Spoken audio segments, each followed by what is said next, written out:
Hey, what's up, my friends? Brooks O'Hearn here, and just wanted to share a few things, some interesting trends that I'm noticing in the post COVID real estate era.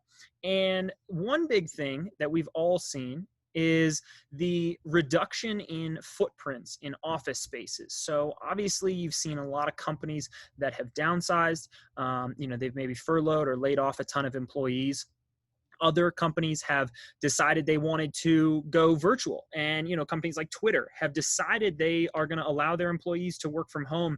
I believe they said until forever. So we'll see if that actually lasts until forever. But something I really want to point out is that's going to obviously affect the office sector in commercial real estate. And we've seen the effects of that in previous economic downturns. When businesses go out of business, then the office space is heavily affected.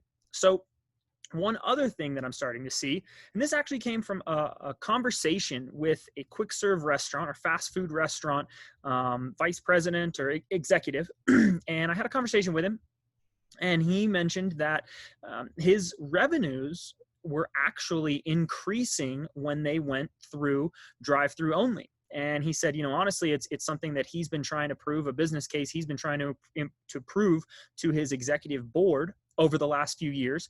And this is actually the perfect case study right now. So what happens is, he said for a dinner rush, he used to need like 13 to 15 employees to man the registers, the back, the drive-through windows, and everything in between.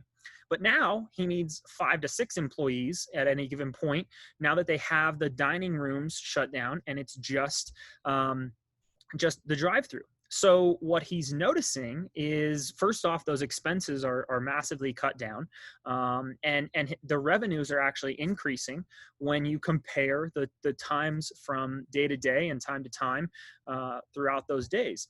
So one thing we should be looking at is downsizing of footprints in potential quick serve restaurants as well. And I think this will actually come as a lot of people are maybe hesitant to go back out into the world and hesitant to, attend their favorite restaurants.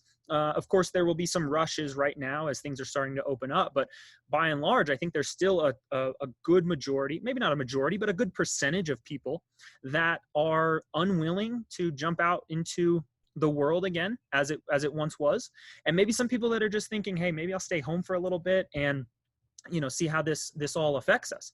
So what's going to happen, I think, is something interesting to watch, I'll say, is to watch the footprints of quick serve restaurants and fast food restaurants. I'm talking the Chipotle's, Starbucks, McDonald's, those fast food joints that maybe they can cut down on their staff, increase their revenues by only going drive-through, and us as consumers may not really even miss it.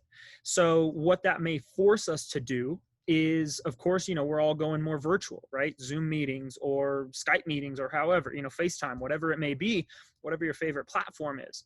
But something to also keep in mind is what that will do to the retail sector and what the drive-through, what are the ripple effects. So what I think may happen is, apartments and houses may go back to needing more space. You may see a push for more people to have more space in their houses.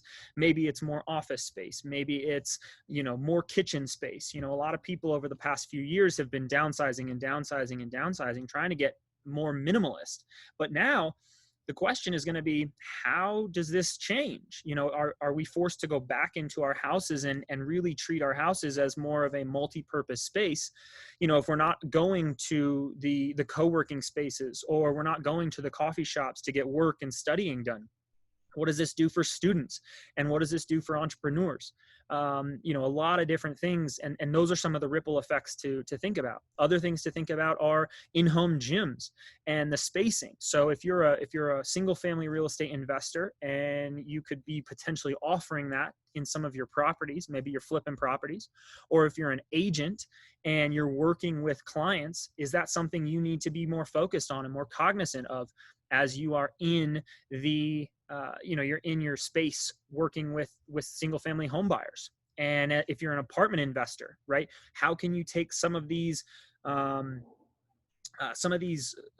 clubhouse spaces and common areas, and how can you change them into co-working space, or can you change them into restaurants, or just smaller community things specific to the apartment communities.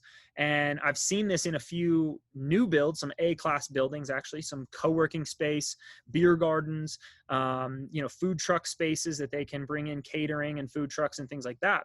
So something to think about, and really just some interesting trends that I'm going to continue to watch, but really wanted to hop in here for you, my YouTube followers, and wanted to share this with you guys, and share this to just to let you know, get you thinking of the new potential and how real estate will be affected.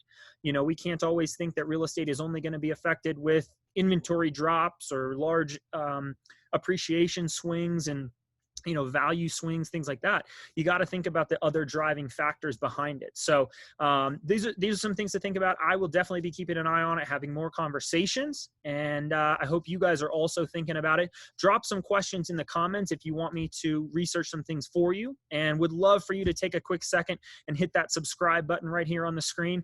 And until the next time, I'll share some more real estate thoughts with you. I'm Brooks O'Hearn, and thanks for tuning in.